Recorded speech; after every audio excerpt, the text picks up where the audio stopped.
Good morning বন্ধুরা, আপনারা সবাই কেমন আছেন? আশা করি সবাই খুব ভালো আছেন আর আমিও খুব ভালো আছি। তো রাতে রাতে সবাইকে। আর আজকে আমি সকালে সব কাজ সেরে চলে আসলাম রান্না করতে। বড়োদেরকে জানাই প্রণাম আর ছোটদের জন্য অনেক ভালোবাসা। আর আমি শিল্পার পরিবারের চ্যানেলের পক্ষ থেকে অনেক অনেক ভালোবাসা আপনাদের জন্য।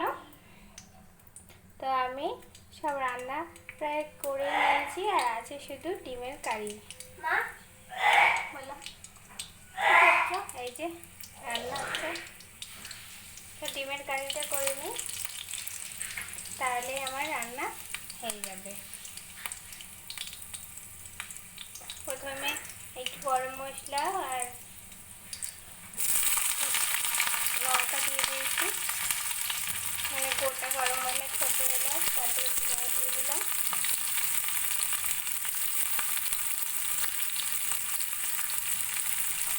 আর পেঁয়াজটা তো কুচিয়ে দিয়েছি, বেটে দিলাম। কুচিয়ে দিলে বেশ ভালো হয়, আর বেটে দিলে অতটা ভালো হয় না, তাই কুচিয়েই দিলাম।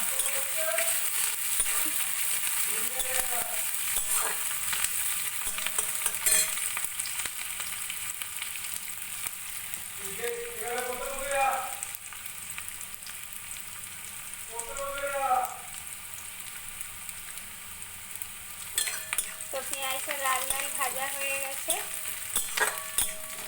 এবারে এখানে যে আদা আর রসুন এটাই রেখেছি, এটা দিয়ে দেব। এইভাবে চিকেন কারিটা করলে খুব ভালো লাগে খেতে।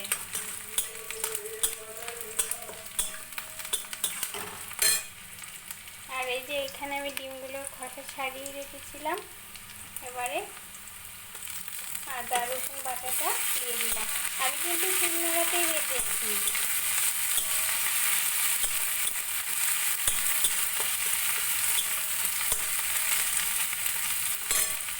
আর এই যে এখানে টমেটো কুচিয়ে রেখেছি, টমেটোটা দেবো, একটু ভাজা ভাজা হয়ে যাক।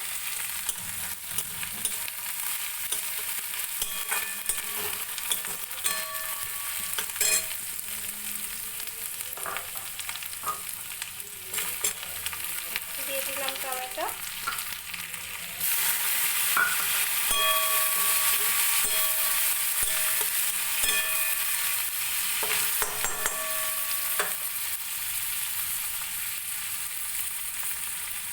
আর এই যে এখানে আছে লঙ্কা গুঁড়ো আছে, লাল লঙ্কার গুঁড়ো আছে, কাশ্মীরি লঙ্কার গুঁড়ো আছে, হলুদ গুঁড়ো আছে, আর একটু মিট মশলা দিয়েছি। ওটা দিয়ে আর একটু জল দিয়ে রেখে দিয়েছি, ওইটাই মশলা এতে দেবো।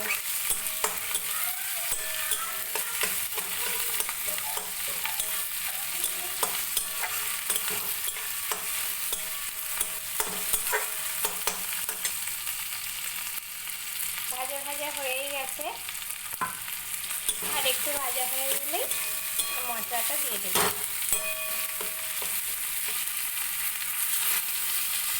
এগুলো একটু তেলে দিচ্ছি।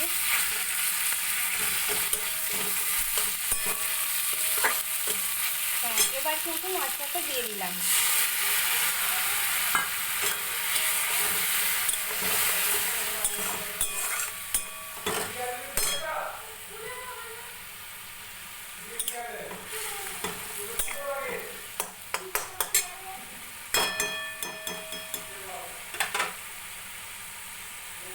দিয়ে দিয়েছি, এইটা একটু হালকা চাপিয়ে দিলাম, তাহলে একটু সেদ্ধটাও হয়ে যাবে। আর সেদ্ধটা হয়ে গেলেও বেশ ভালো লাগে, মুখে লেগে থাকে না একদম। আর এই হয়ে গেছে।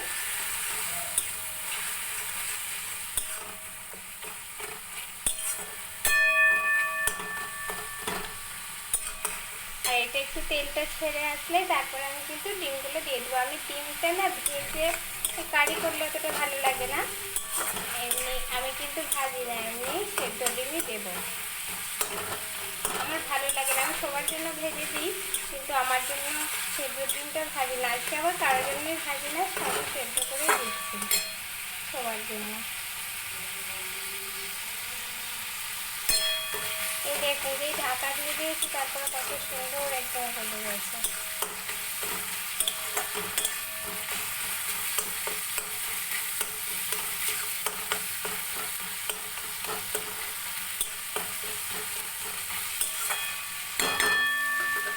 আরেকবার একটু ঢাকা দিয়ে দিই, তেলটা তাহলেই ছেড়ে দিবে। আর তারপরে কিন্তু আমি ডিমগুলো দিয়ে দেব।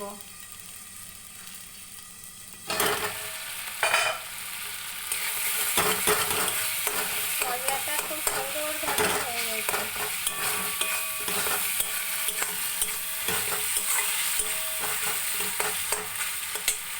এই যে আমার ডিম দিয়ে দিলাম, আমার ডিমগুলো দিয়ে দিলাম।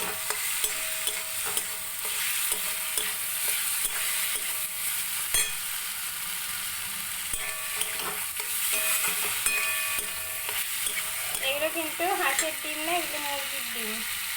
হাঁসের ডিমের টেস্ট আরও ভালো হয়, কিন্তু হাঁসের ডিম খুব একটা আমাদের এখানে এখন আর পাওয়াই যায় না। অনেকদিন আগে এনেছিল, বেশ ভালো খেতে, আর স্বাদটাও দারুণ হয়।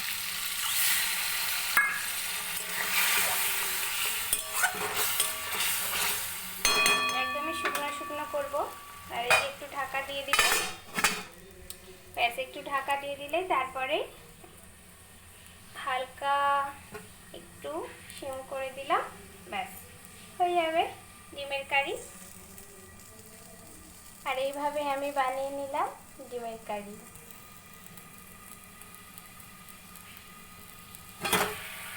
এই দেখো কত সুন্দর কালারটা এসেছে।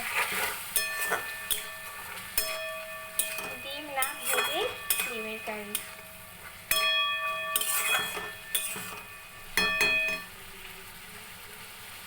আর এই যে এইদিকে সব তরকারি বানানো হয়ে গেছে। এখানে আছে রায়তা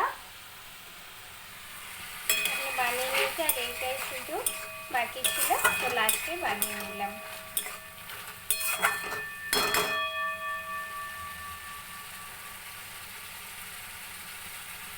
তো আপনারাও এভাবে বানিয়ে খাবেন, দেখবেন দারুণ লাগে। একে দিন আমি ভাত খেয়ে নিই, এত ভালো লাগে। আর লাস্টে দিয়ে দেবো একটু হালকা করে গরম মশলার গুঁড়ো।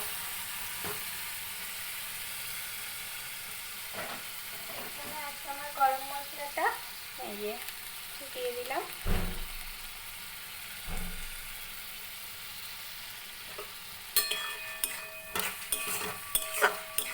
আমার হয়ে গেল ডিমের কারি।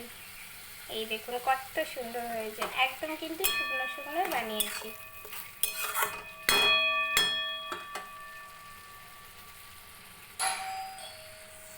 তো ভালো থাকবেন সবাই, টাটা। আর আমার যদি ভিডিওটি ভালো লাগে